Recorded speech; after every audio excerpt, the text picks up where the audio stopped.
আমার নাম রিয়া। রিয়া, বাড়ি কোথায়, জন্ম জেলা? আমার হোম ডিস্ট্রিক্ট পাবনা। পাবনাতে। আর ভাঙ্গুরা থানা।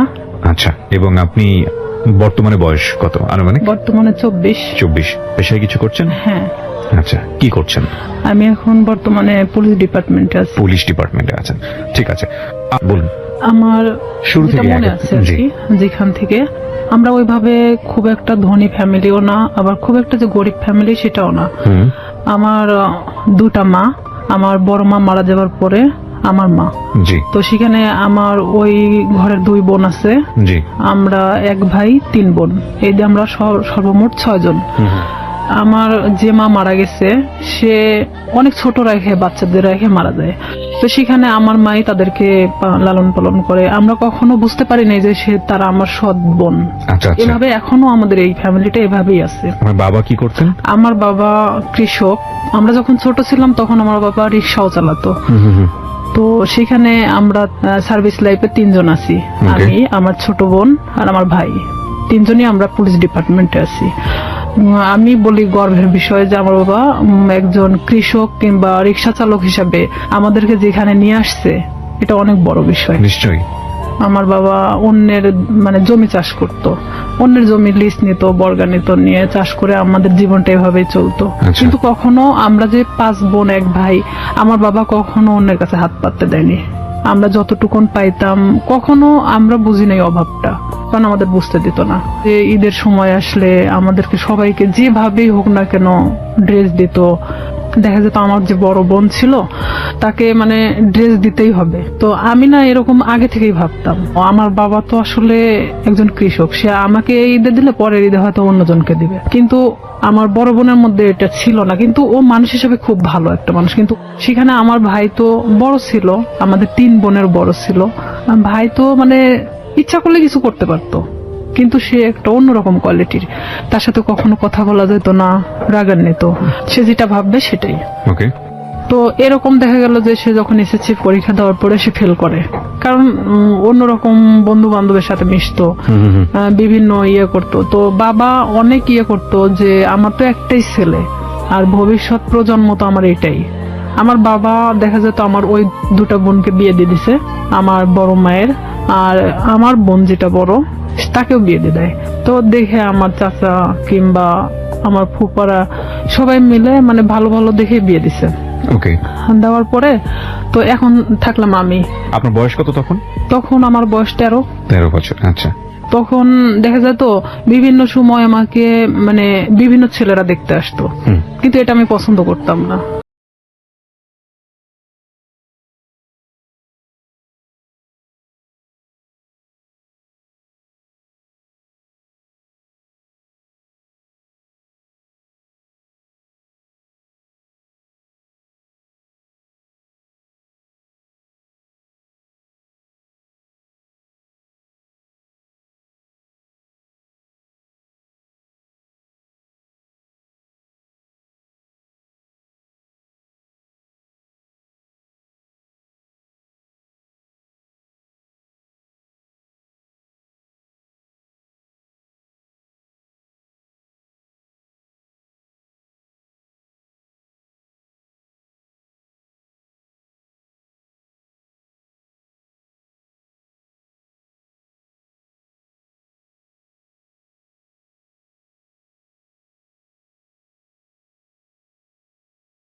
ওকে মিশতে দিচ্ছে না। হুম।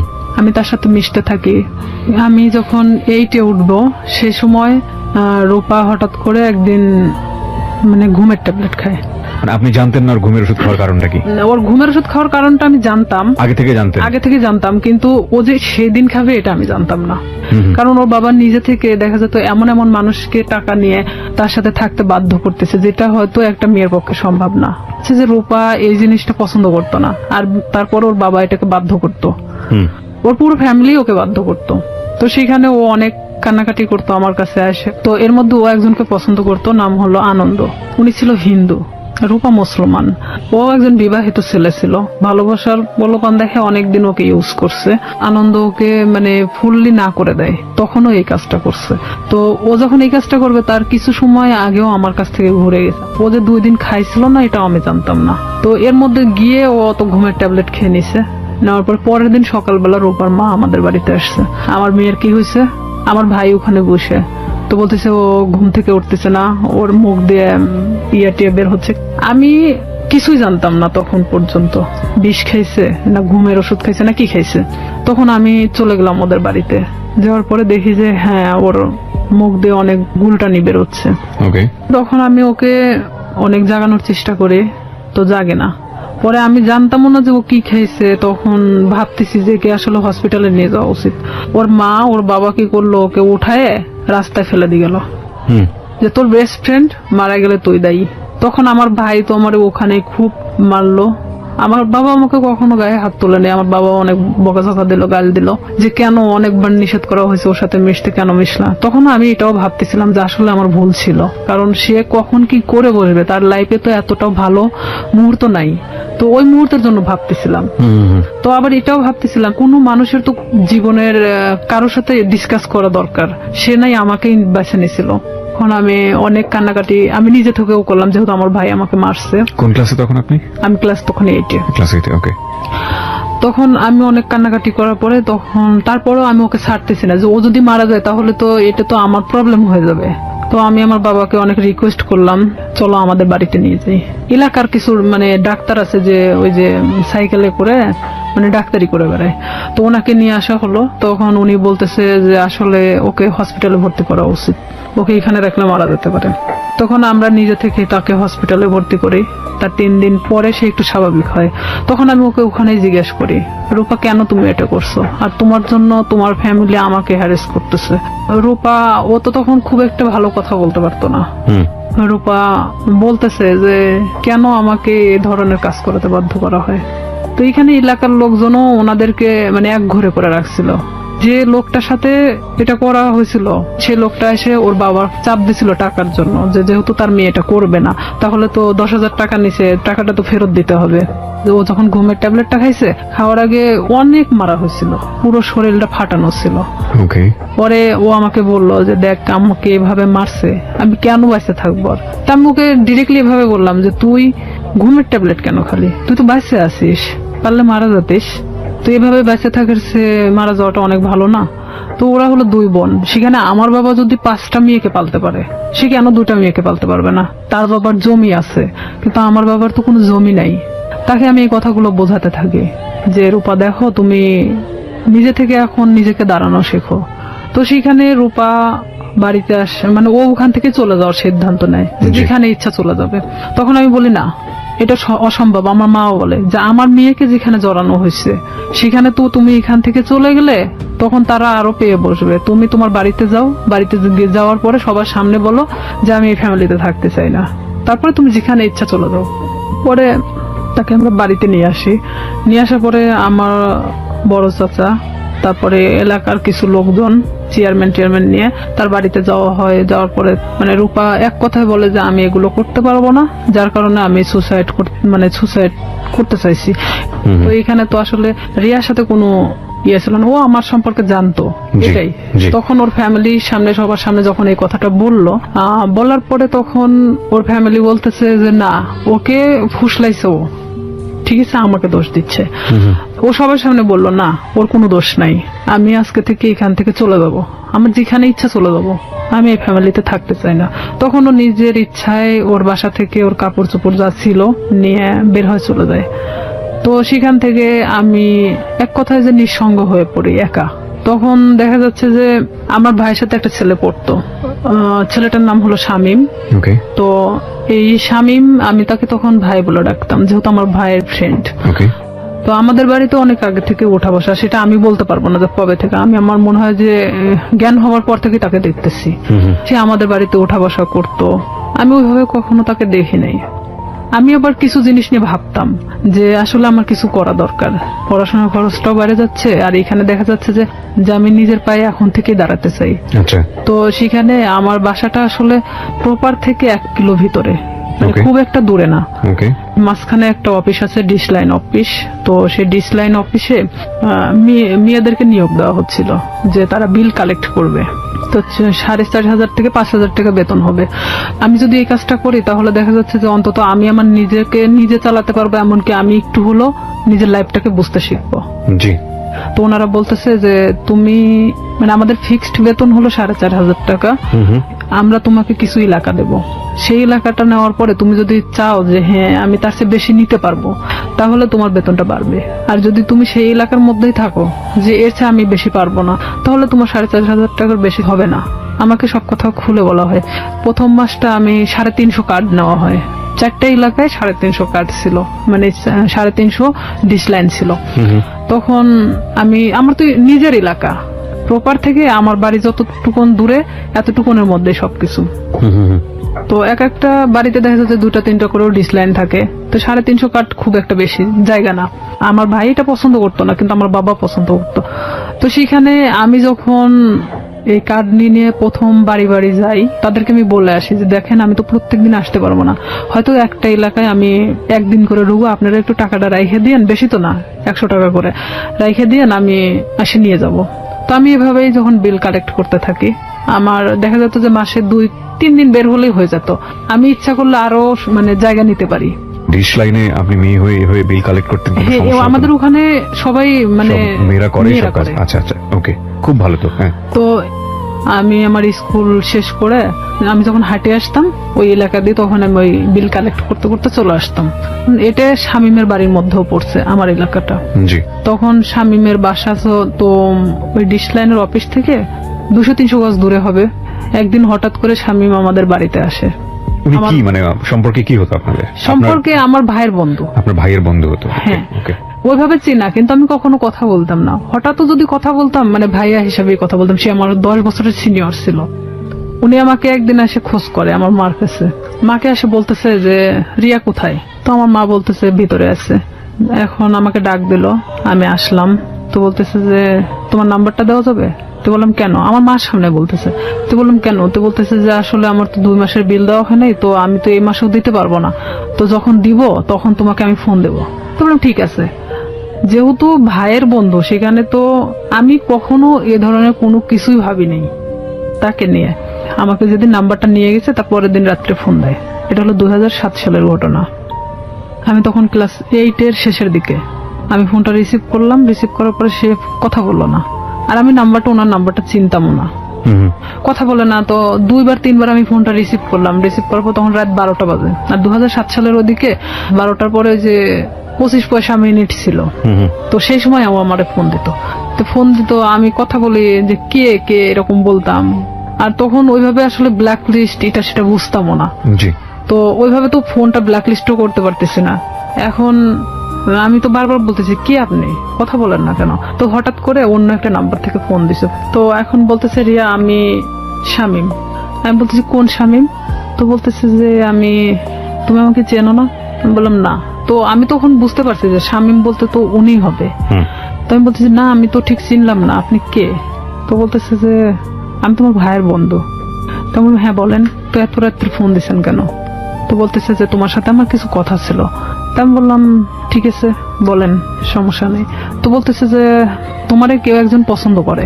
তো আমি জানতাম, আমার এক ক্লাসমেট ছিল, ওর নাম ছিল হামিদুল।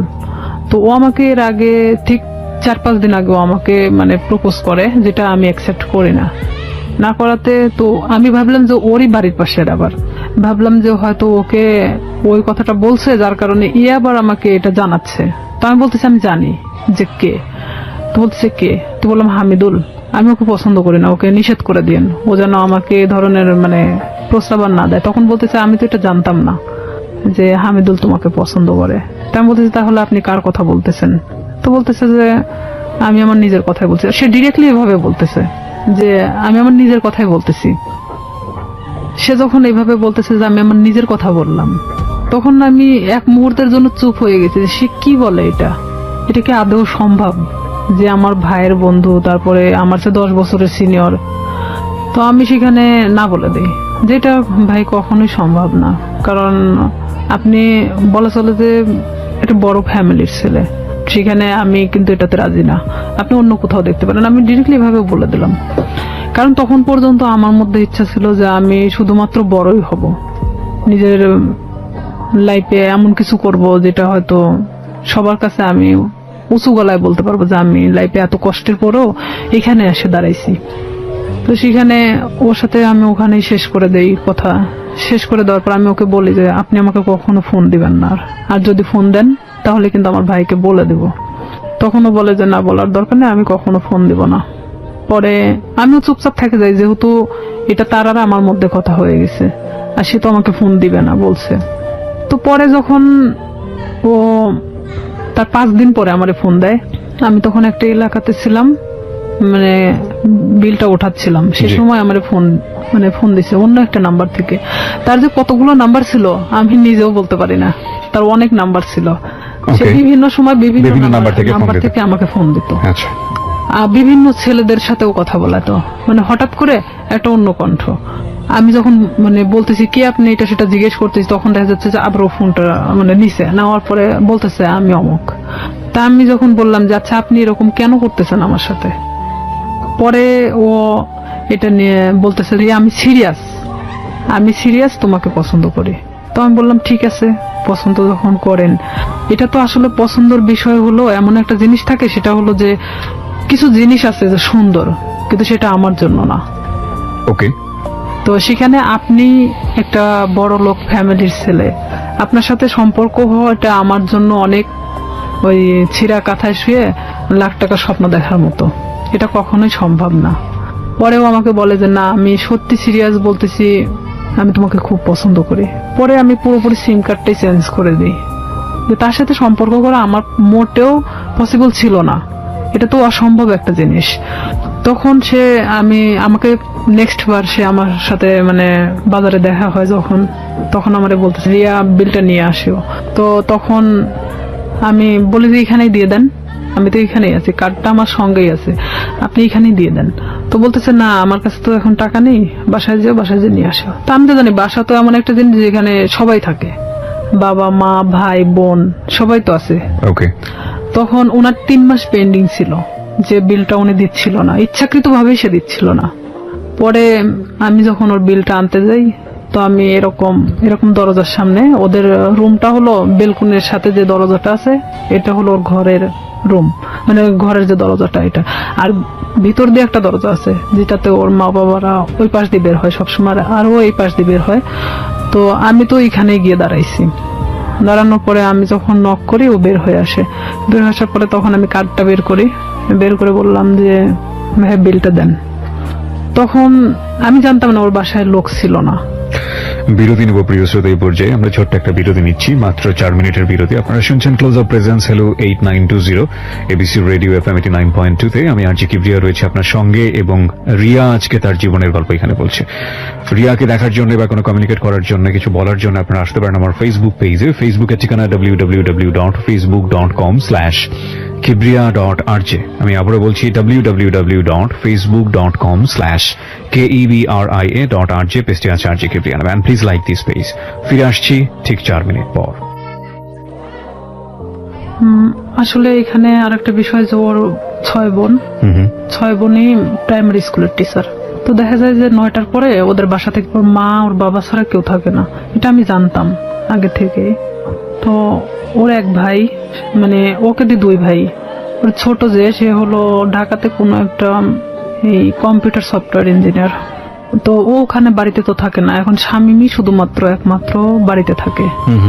তো আমি তো জানি অবশ্যই ওর বাবা ওর মা তো বাড়িতে আছে, জি। কারণ ওর বোনরা তো সবাই টিচার, সবাই যে যার মতো 9টার পরে বের হয়ে চলে যায়। তো এখানে আমি তো গেছি তখন 11:30 বাজে। সেদিন আমি স্কুলে যাইনি, না যাওয়া তো ওখানে গেছি। ওকে। যাওয়ার পরে এখন আমি ওর যখন ঘরে নক করি, দরজায় নক করার পর ও বের হয়ে আসে, মানে দরজার ও ওই ভিতর পারে আর আমি বাহির পারে আচ্ছা। দাঁড়িয়ে। তো আমি কার্ডটা তো হাতে আমার আছেই বের করানো, আমি তখন কার্ডটা ওনাকে দেখে বলি যে আপনি তো 3 মাস পেন্ডিং আছে, তো আপনি বিলটা যদি দিতেন ভালো হতো, আর না হলে ডিশ লাইন মানে ডিসকানেক্ট করা হবে। ওকে। তো এখন ও বলতেছে ঠিক আছে আমি টাকাটা নিয়ে আসতেছি। ভিতরে গেল, ভিতরে যাওয়ার পরে বের হয়ে আসলো, বের হয়ে আসার পরে আমাকে বলছে দাও কার্ডটা দাও, মানে ওখানে সিগনেচার করা হয়। তো কার্ডটা নিয়েও ভিতরে চলে গেল। তো সিগনেচার তো ওখানে দাঁড়াই করতে পারতো, জি। তারপরেও ভিতরে চলে গেল। আমি কিছু বললাম না, আমি চুপচাপ ওখানে দাঁড়িয়ে আছি। যেহেতু আমাকে এর আগে প্রপোজ করছে, সেখানে ওর সাথে আমার ওইভাবে কথা বলার কোনো রুচিও জাগতেছে না, কিন্তু আমি একটা কাজের ক্ষেত্রে দেখা যাচ্ছে এটা আমি বাধ্য। তো সেখানে আমিও চুপচাপ দাঁড়িয়ে আছি। ও ভিতর থেকে আসলো, ভিতর থেকে কার্ডটা রেখে আসছে। তাই আমি বলতেছি ভাইয়া কার্ডটা তো রেখে আসলেন, কার্ডটা নিয়ে আসেন। তো বলতেছে যে আসে নিয়ে যাও। এভাবে ভিতরে এসে বলতেছে হ্যাঁ, এসে নিয়ে যাও। এসে নিয়ে যাও। ওকে। তাই বললাম এটা কি ধরনের কথা, আমার কার্ডটার প্রয়োজন নেই, আমি চলে গেলাম। তো এই বলার পরে ওই আমার থাপ্পড় দিয়ে মানে হাতটা চেপে ধরে। তো ওর বাসাটা এমন কোয়ালিটির একটা জায়গায়, যদিও প্রপারের মধ্যে, জি। মানে পাশে একটু ফাঁকা জায়গা আছে, ওর আশেপাশে মানে কোনো বাড়ি নেই। তো এখানে ওদের বিল্ডিং করা বাড়ি, ছাদ ঢালাই, আর ঠিক এরকম একটা কোয়ালিটির যে রুমটা খুব একটা বড় না খুব ছোট না। আচ্ছা। সেখানে দেখা যাচ্ছে যে থাইটে লাগানো। তো সেখানে যদি ভিতরে মানে? থাই গ্লাস গুলো, থাই গ্লাস লাগানো আছে। তো এখানে যদি ভিতরে একজনকে নিয়ে যাওয়া হয়, বাইরে কিছু বোঝা যাবে না, কিছু কেউ শুনতে পাবে না। ওকে। ও আমাকে যখন হাতটা মানে থাপা দিয়ে মানে এভাবে ধরে ফেলে, তখন আমি মানে ওর দিকে একবার তাকাই। ও কি করলো, আমার বাম হাত দিয়ে মানে আমার মুখটা চাপ দিয়ে ধরে, ধরার পরে এক ধাক্কা দিয়ে মানে ওর ভিতরে দরজার ভিতরে ঢুকায় দেয়। যেহেতু আমি দরজার সামনে দাঁড়াইছিলাম, তখন আমি ভিতরে যাওয়ার পর আমি বলতেছি যে আপনি কেন এগুলো করতেছেন, এটা কেন করতেছেন? আমি তো আপনাকে পছন্দ করি না, আর আপনি আমাকে মানে প্রপোজ করছেন। প্রপোজ করার মানে কি এটা যে আপনাকে সে বাধ্য মানে আপনার সাথে সম্পর্ক করতে? তো বলতেছে যে কিভাবে মানে ভালো লাগাতে হয় সেটা আমার খুব ভালো জানা আছে, আমি জীবনে যা চাইছি তাই পাইছি। তাই আমি বললাম দেখেন আপনি অনেক ধনী একটা ফ্যামিলির মানুষ, আপনি জীবনে যা চাইছেন না কেন সেটাই পাইছেন, আমি মানি সেটা। তো এইভাবে মানে আমি যখন ওর সাথে মানে বলতে থাকি কথাগুলো, কারণ আমি জানি যে বাহির থেকে কিছু শোনা যাবে না, এটা আমিও নিশ্চিন্ত ছিলাম। এক পর্যায়ে সে আমার সাথে অনেক মানে ধস্তাধস্তি করতে থাকে, করতে থাকার পরে এক পর্যায়ে সে আমার সাথে মানে খারাপ কিছু করেও ফেলে। তখন আমি একদম দিশেহারার মতো হয়ে যাই যে আসলে এটা কি হয়ে যাচ্ছে আমার সাথে, এটাকে আমার সাথে আসলে হওয়াটা উচিত ছিল। আমি তাকে তো বারবার মানে বোঝানোরও চেষ্টা করতেছি, তারপরেও তার একটাই কথা যে আমি তোকে যেভাবে হোক আমি চাই, এটাই তার সাথে। বয়স 10 বছর বড় ছিল। হ্যাঁ, আমার চেয়ে 10 বছরের বড় ছিল। আর আমি তখন বললাম তো প্রথমে অনেক আগেই বলে আসছি, আমি অনেক ভীতু কোয়ালিটির একটা মানুষ ছিলাম, আমি খুব একটা মানুষের সাথে কথা বলতে পারতাম না। আমি যে ডিশ লাইনের কাজটা করতাম, এখানেও দেখা যেত আমি অনেকের সাথে কথা বলতাম না, যাইতাম আমি কার্ডটা বের করে দিতাম, তারা টাকাটা দিত, আমি নিয়ে চলে আসতাম, এরকমই। কারণ তারা টাকাটা দিতে বাধ্য। সে যখন জোরপূর্বক ভাবে আমাকে রেপ করা হয় এক কথায়, তো কমপ্লিটলি রেপ। হ্যাঁ, তো সেখানে আমি একদম দিশেহারার মতো চুপচাপ, এক পর্যায়ে যে আমি নিস্তেজ, এতক্ষণ যে আমি ধস্তাধস্তিটা করতেছিলাম তখন সেই মুহূর্তের জন্য আমি নিস্তেজ হয়ে গেছি।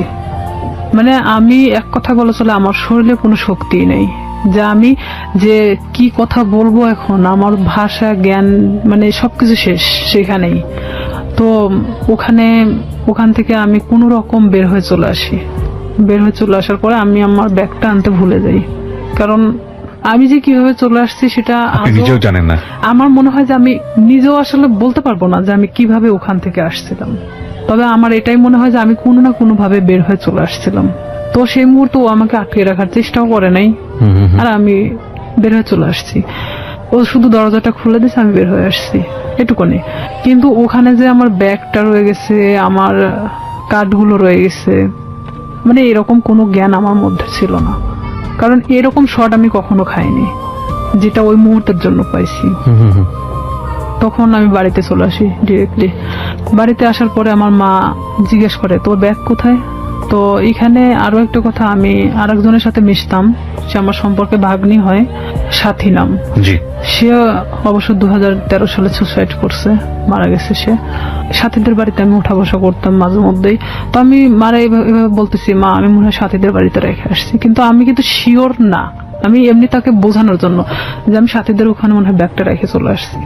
তাই আমার মা কিছু বললো না, কারণ সাথীদের বাড়ি আমার বাড়ি থেকে 5-6 বাড়ি দূরে। জি। তো সেখানে মা আমাকে আর কোনো কথা বললো না, আমি আমার রুমে চলে যাই। আমি একা এক ঘরে থাকতাম। আচ্ছা। তো আমি আমার রুমে ঢোকার পরে চুপচাপ একা একা কান্না করি, কারণ আমি এই কথাগুলো আমি কারোকে বলতেও পারতেছি না, কারণ এটা সম্ভব না। এখনকার লাইফে হয়তো সম্ভব, কারণ এখন আমরা অনেকটাই বুঝতে শিখছি, অনেকটা প্রতিবাদী হওয়া শিখছি, কিন্তু আজ থেকে 2007 সাল মানে অনেকটা দূরে ছিল। আর তখন গ্রামের মানুষ মানে এগুলো নিয়ে অনেক ভয় পেত, যে আমার সাথে ঘটে যাওয়া ঘটনা যদি আমি কারোকে প্রকাশ করি, লাইফে আমারই অনেক ক্ষতি হবে। দেখা যাবে আমাকে অনেকেই বলবে যে রেপিস্ট একটা মেয়ে, এ ধরনের ইঙ্গিত করবে। যার কারণে আমি চুপচাপ মানে কোনো কথা না বলে কারোকে বলিনি, আমি সব নিজের মধ্যে রাখি। এভাবে যখন আমি নিজের মধ্যে রাখি, শামীম আমাকে বারবার ফোন দেয়, আমি ফোনটা রিসিভ করি না। রিসিভ না করাতে ও আমাকে প্রায় আমাদের এলাকায় এসে দাঁড়ায় থাকতো। আপনি এই যে এত বড় একটা ঘটনা ঘটে গেল, এরপরে আপনি কোথাও বিষয়টা শেয়ার করেননি কারোর সঙ্গে? আমি শেয়ার করি নাই, কারণ আমি তো আসলে ভাবতেছিলাম যে আমি এই কথাটা কিভাবে বলবো, যাকেই বলবো না কেন এটা তো বার্গেনিং হয়ে যাবে আর পুরো এলাকা ছাড়াই যাবে। তখন আমি কিভাবে মানুষের সামনে মুখ দেখাবো? আমার তো সুসাইড ছাড়া তো উপায় ছিল না তখন, কারণ এটা মানে একটা গ্রাম্য মেয়ের কাছে যে কতটা লজ্জাজনক। কিন্তু আমি তো একটা গ্রামে বড় হয়েছি, সেখানে আমার কাছে অনেকটাই কষ্টের জনক ছিল, কারণ সেখানে দেখা যাচ্ছে যে আপনি কিছু নাও করলে আপনার কোনো একটা ব্যাড সাইড নিয়ে তারা সবসময় গবেষণা করে, আর এটা তো অনেক একটা বড় বিষয় ছিল। তখন আমি আমার ফ্যামিলির তো কারোকে জানাই নেই, বাট এখানে আমি যে সাথীর সাথেও মিশতাম, মানে এই রূপা চলে যাওয়ার পরে আমি সাথীরও কখনো বলি নাই যে আমার সাথে এরকম কিছু একটা হয়েছে। পরে এটা যখন ঠিক 1.5 মাস পর আমি কেন জানি বুঝতে পারি যে আমার মধ্যে কোনো একটা পরিবর্তন হচ্ছে। পরিবর্তনটা এরকম, হয়তো আমার কোনো কিছু ভালো লাগে না, খাইতে মন চায় না, উঠতে মন চায় না, বসতে মন চায় না, মানে আমি একটা অন্যরকম জিনিস ফিল করতেছি যে শরীরের ভিতরে। হ্যাঁ, যেটা এক কথায় যে আমি ঘুমালে উঠতে পারি না, মানে খালি ঘুমাতেই মন চায়। তারপরে আমার মা জিজ্ঞেস করতো যে তুই এরকম তো ছিলি না, খাওয়া দাওয়া বন্ধ, মানে কেমন একটা অন্যরকম। তাই আমি বলতাম যে আমি তো অনেক হাঁটাহাঁটি করি, যার কারণে আমার না ঘুমালে আর উঠতে মন চায় না, আমি বুঝতে দেয় না। পরে এইভাবে যখন আমার মা তো ওইভাবে আসলে কখনো ফোর্স করে না, কারণ তারা জানতো যে এরকম কোনো কিছু কখনো হবে না। তখন আমার বড় বোন আমারে অনেকবার জিজ্ঞেস করে যে কি হয়েছে তোর, তুই একা একা থাকিস, কথা বলিস না কারোর সাথে, তো সমস্যাটা কি? বলে না কিছু সমস্যা নাই, এদিকে পড়াশোনা তো সামনে, তো এসেছি পরীক্ষা, আবার এদিকে তো আমি যে কাজটা ধরছি আমার মনে হয় না যে আমি কাজটা করতে পারবো। কারণ আমি তখন একটা জিনিস ভাবতেছিলাম যে আমি আজ বড় হতে গিয়ে অনেক ছোট হয়ে গেছি, এটাই ভাবতেছিলাম। এরপরও আপনাকে ফোন দিয়ে বারবার ডিস্টার্ব করতো, তাই তো? হ্যাঁ, সে বারবার আমাকে ফোন দিত, ফোন দিয়ে বলতো যে তুই কেন ফোনটা রিসিভ করিস না, এতবার ফোন দেওয়ার পর কেন রিসিভ করিস না, তুই তো গাড়ি করেই বলতো।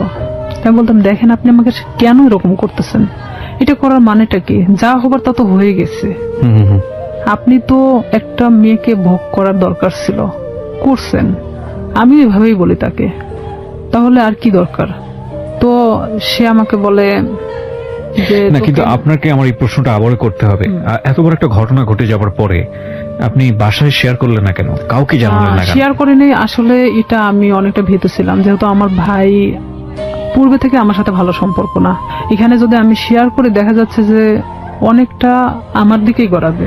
আচ্ছা, এটাও একটা বিষয় ছিল। আর একটা কথা যে সমাজ, যেটা মানুষ হয়তো আমাকে খারাপ ইন্ডিকেট করবে যে মেয়েটা এরকম হয়েছে।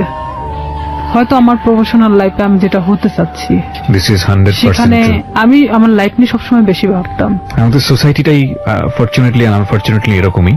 আমরা কোনো ঘটনা ঘটে গেলে সেটা নিয়ে যতটা কেওয়াস তৈরি করি, কেউ কখনো ভেতরে যাওয়ার চেষ্টা করি না। হ্যাঁ, এবং সেটার রিফ্লেকশন ইদানিং ফেসবুকে এত বেশি দেখা যায় যে সামটাইমস উই ফিল অ্যাশেমড, লজ্জিত হই। আমাদের আসলে প্রত্যেকটা জিনিসই একটা জিনিস কি, আমরা যে কথাটা বলি, আমরা যে কাজটা করি বা যাই করি না কেন, সেটা কিন্তু শুধুমাত্র আমি না, আমার ফ্যামিলি, আমার বেড়ে ওঠা, আমার সবকিছুকে ফোকাস করে। আর কোনো একটা মানুষের কোনো পার্টিকুলার বিষয় ধরে সে বিষয়টা নিয়ে নাড়াচাড়া করা, কাউকে খুব সোজাভাবে মন্তব্য করে দেয়া, বিশেষ করে এই যে রেপের মতো ঘটনাটা, যেটা হলে আমাদের সমাজে সবসময় মেয়েদের দিকে আঙ্গুল তোলা হয়, ভিকটিমের দিকে আঙ্গুল তোলা হয়। এবং দেখবেন যে পত্রপত্রিকায় যখন সংবাদ আসে, আমরা আমাদের সামাজিকতার কথা ভেবে ওই মেয়েটাকে আমরা সামনে আনি না, ফোকাস করি না, তার ছবি প্রকাশ করি না। কেন করি না এই কারণে সামাজিকতায় সমস্যা হবে। তার মানে আমাদের সামাজিকতা কতটা দুর্বল। একজন মানুষ, আমি সম্ভবত ইন্ডিয়াতে এরকম একটা কেস আমি দেখেছিলাম যে সে রেপড হয়েছিল এবং সে ভিকটিম বলতেছিল যে আমি কোথাও ফেস লুকাবো না, আমি টেলিভিশনে গিয়ে সাক্ষাৎকার দেবো, আমি বলবো আমার সঙ্গে এটা হয়েছে ওটা হয়েছে। আমি কেন ফেস লুকাবো? আমি তো কোনো অপরাধ করিনি। আমি বলছি না যে ইন্ডিয়ার সমাজ আমাদের চাইতে অনেক বেশি অ্যাডভান্স, বাট তার চিন্তা ভাবনাটা অনেক বেশি অ্যাডভান্স ছিল। কিন্তু বড় কথা হচ্ছে সে এতটা সাহসী পদক্ষেপ নিয়েছে, ঠিক আছে, কিন্তু এই সাহসী পদক্ষেপ কি সমাজ ভালোভাবে দেখেছে? এবং দেখে না বলেই আমরা যে মেয়েটি রেপ হয় তাকে আমরা ফোকাস করি না এবং করতে পারি না। সো যেটা বলছিলেন আপনি, তারপরে যখন আপনি যে জায়গাটায় ছিলেন যে আপনি ফ্যামিলির কাউকে বিষয়টা শেয়ার করেননি এবং আমি- আপনি শরীরের মধ্যে একটা চেঞ্জ পাচ্ছিলেন, ঘুমাচ্ছেন তো ঘুমাচ্ছেন। পাচ্ছিলাম। হ্যাঁ। আবার আরেকটা কথা যে আমি আমার প্রফেশনাল লাইফটাকে নিয়ে বেশি ভাবতেছিলাম। এটা আমার ছোট থেকে স্বপ্ন ছিল পুলিশ হওয়ার। আর আমি এটা জানতাম যে কোনো মেয়ে যদি বিবাহিত কিংবা এরকম কোনো তার ঘটনা থেকে থাকে, তাহলে সে কখনো পুলিশ ডিপার্টমেন্টে ঢুকতে পারবে না। হুম, বিশেষ করে আমি তো কখনো আসলে শামীমকে পছন্দ করতাম না, সে আমার সাথে যেটাই করুক না কেন। আমি ভাবছিলাম যে সাবজেক্টটা ওখানেই ক্লোজ, হুম, আমি নিজে থেকে ওখানে শেষ করে দিছি। কারণ আমার সুসাইড করার কোনো ইচ্ছা ছিল না। আমি কারোর কাছে রেপ হয়েছি তার মানে এই নয় যে আমি হারে গেছি, হুম, হুম, এটা আমার মধ্যে ছিল না যে আমি সুসাইড করব। আমি কখনো হারতে শিখি নাই, যেখানে গেছি না কেন আমি যদি কষ্ট করে হলো সেটাকে আমি অর্জন করছি। তো সেখানে দেখা যাচ্ছে আমি আমার চেঞ্জের বিষয়টা, যে আমি নিজের মধ্যে মানে কোনো কিছু ফিল করতেছি যে আমি খাওয়া দাওয়া এটা সেটা আমার খুব প্রবলেম হচ্ছে, তখন আমি নিজেই মানে এটা নিয়ে ভাবতে থাকি। তখন কেন জানি মনে হয় যে আচ্ছা শামীম তোমার সাথে এটা করছে। আর আমি আসলে প্রেগনেন্ট বিষয়টা বুঝতাম না তখনও, যে কিভাবে এটা মানে প্রেগনেন্ট হয়। জি, তখন আমি আমার পাশের বাড়ির এক ভাবিরে জিজ্ঞেস করি, আচ্ছা মানে কথায় কথায়, তার সাথে আমি অনেক ফ্রি ছিলাম, জিজ্ঞেস করি যে ভাবি আমি তো অনেক কিছুতেই আসলে জানার চেষ্টা করি, তো আসলে একটা মেয়ে প্রেগনেন্ট হয় কিভাবে? তো বলতেছে বিয়ে কর তারপর বুঝবি। মানে সে হাসতে হাসতে এই কথা বললো। তো বললাম যে আপনি তো ভাবি, তো আপনি না বললে আমরা শিখবো কোত্থেকে? আমি আবার তাকে হাসতে হাসতে এই কথাটা বলি। তো বলতেছে যে এরকম মানে মেয়েদের তো প্রত্যেক মাসে যে ইয়াটা হয়, এটা যদি দেখা যাচ্ছে যে কারোর সাথে মানে তার হাজবেন্ডের সাথে মেলামেশা করার পরে যদি না হয়, তাহলে সে প্রেগনেন্ট। তখন আমি যখন ওখান থেকে এই কথাটা শুনছি, আপনি বিশ্বাস করবেন না, আমি মনে হয় এক মুহূর্তের জন্য এই পৃথিবী ছেড়ে চলে গেছি। যে আমিও তো ঠিক 1.5 মাস হলো এরকম অবস্থাতে আসছি, আমারও তো এটা হয়নি, তার মানে কি আমি প্রেগনেন্ট? এটা আমি এখন কিভাবে এটাকে লুকাবো? কারণ এতক্ষণ পর্যন্ত যা ঘটে গেছিল সেটা লুকানো সম্ভব ছিল, বাট এটা এখন আমি কিভাবে লুকাবো?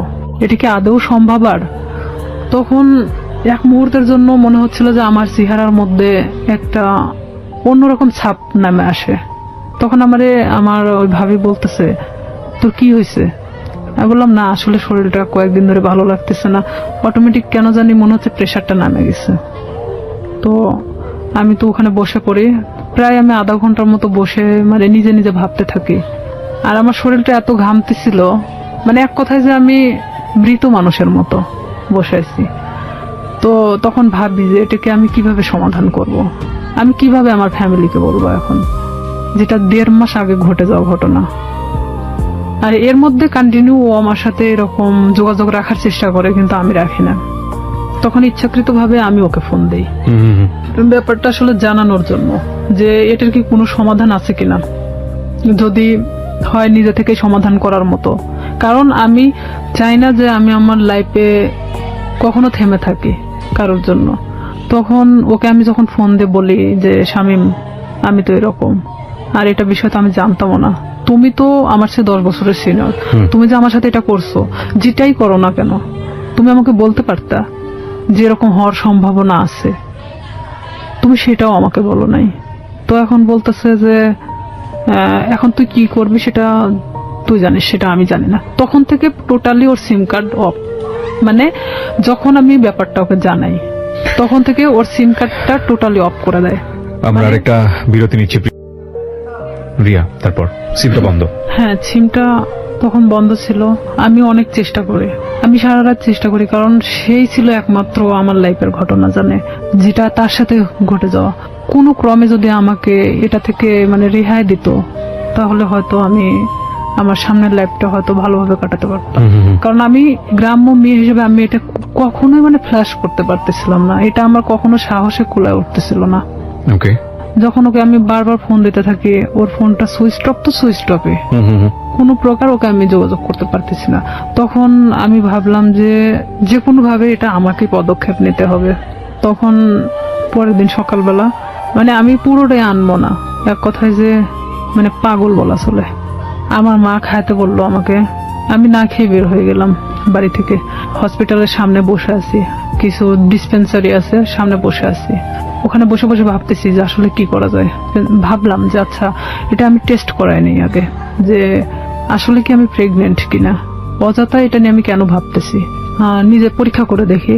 তো এখানে যে প্রেগন্যান্সি টেস্ট করানোর জন্য আপনার যে টেস্ট টিউব যে কাঠিগুলো পাওয়া যায়, ভাবতেছি যে আমি দোকানে কিনতে গেলে তারা ইভেন কি ভাববে আমি একটা অবিবাহিত মেয়ে, তো সেখানে আমি কেনই বা ওটা চাইতে যাব। আর যেহেতু আমার এলাকার লোক সবাই, তো সেখানে আমি গিয়ে বলতেছি দোকানদারকে, এমন ভাবে বলতেছি যে ওটা আসলে আমার না। তখন আমি বলতেছি আঙ্কেল একটা ওই টেস্ট টিউব ওই কাঠিগুলো দেন তো। তো বলতেছে কার জন্য? তো বললাম আমার এক চাষির জন্য। বলতেছি একটু তাড়াতাড়ি দেন। মানে এমন আমি উৎসাহী দেখাচ্ছিলাম যে আমি আসলে এটার প্রতি কোনো চিন্তা করতেছি না, জাস্ট আমাকে কেউ কিনতে দিছে এরকম ভাব। তো আমি ওটা নিয়ে বাড়ি চলে আসি। বাড়িতে আসার পরে আমি বাথরুমে গিয়ে আমি টেস্ট করাই, টেস্ট করানোর পরে দেখি যে হ্যাঁ আমি প্রেগনেন্ট। আমি মানে নিশ্চিন্ত সেখানে, পরে মানে আমি আর উঠে দাঁড়াতে পারতেছি না। যতটা মানে এটা নিয়ে নিশ্চিন্ত হচ্ছি, এতটা মানে আমি নিজে থেকে মানে নর্মাল হয়ে পড়তেছি। যেহেতু আমি এটা নিশ্চিত হতে পারছি, এখন এটাকে কিভাবে সমাধান করতে হবে সেটা ঠিক আমাকেই করতে হবে। আমি যে দোকান থেকে ওটা নিছি, তো ওই দোকানে গিয়ে আমি বললাম যে আঙ্কেল, মানে যার জন্য এটার কাঠিটা নেওয়া হয়েছিল আমার সে চাষি হয়, তো ওনার তো 1 বছরে একটা বাচ্চা আছে। তো আসলে এটা সত্যি যে আমাদের চাচিমার 1 বছরে একটা বাচ্চা ছিল। আমি বলতেছি ওনার তো 1 বছরে একটা বাচ্চা আছে, তো উনি আবার তো প্রেগনেন্ট, তো উনি এটাকে অ্যাবর্শন করাতে চাচ্ছে। তো বলতেছে কয় মাস? তো বললাম যে সঠিক তো আমি জানি না। তো বলতেছে যে তুমি শুনে আসিও, তাহলে সে অনুযায়ী মানে বলা যাবে। তো আমি সেই মুহূর্তের জন্য ভাবলাম যে আসলে এটা আমার একদিন ওয়েট করাটা উচিত, যেহেতু এখানে পুরোটা আমি নিজেকে এড়ানোর চেষ্টা করতেছি। পরের দিন সকালে আবার যাই, যাওয়ার পরে বলতেছি যে আমার কাছে বলা হয়েছে 1.5 মাস। তো বলতেছে যে 1.5 মাস হলে আসলে তো আসলে এইভাবে তো এগুলো খুব সেন্সিটিভ একটা জিনিস, অনেক রিস্কি হয়ে যায়। তো থাক না, 1 বছরে যেহেতু বাচ্চা আছে এটা থেকে যাক, সমস্যা কি। তা আমি বলতেছি আসলে আমার চাচাও তো খুব একটা ভালো দেখে না, তো ওই ক্ষেত্রে আসলে চাচি চাচ্ছে না যে বাচ্চাটা রাখুক। তো এইখানে আমি বলতেছি না, আসলে আমাকে তো খুব জোর করে বলছে যে বাচ্চাটা সে রাখবেই না, তো সেখানে যদি আপনি পারতেন ওষুধটা দিলে উপকার হতো। তো আমি আসলে সেভাবে উৎসাহ দেখাচ্ছি না, কারণ এখানে দেখাতে গেলে দেখা যায় যে নিজেরটা একটু মানে বেশিটা বাড়ায় আসে। তখন আমি 2-3 বার রিকোয়েস্ট করার পরে তো বলতেছে যে আসলে এটা তো কোনো খুব হাই রিস্ক, তো প্রেগন্যান্সি থেকে থাকে তাহলে কি উনি নিশ্চিন্ত? তো বললাম হ্যাঁ নিশ্চিত যে প্রেগন্যান্ট উনি।